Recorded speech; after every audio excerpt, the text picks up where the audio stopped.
Sigurado bang hindi ka nakilala nung pinatay mo si Sir Pablo? Sa palagay ko hindi. Inaral ko ang lugar. At sinigurado ko na nasira ko ang lahat ng CCTV. Tanggol, paano kung yung pamilya ninyo bumalik sa atin? Mamaya, balikan tayo. Oo nga, Tanggol. Paano kung balikan tayo ng pamilya niya? Kilala pa naman nila ako. Sino nakakilala sa'yo? Hindi ko alam, yung lola lang niya lang nakita ko dun.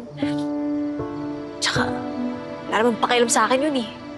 Kasi sinabi ko naman sa kanya yung totoo na hindi naman ako mayaman.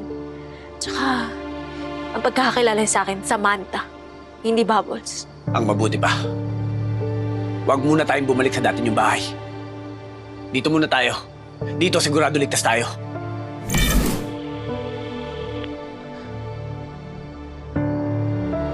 Wala na si Pablo. Pinatay siya. Ipaghiganti mo ang apo ko. Ipaghiganti mo ang anak mo.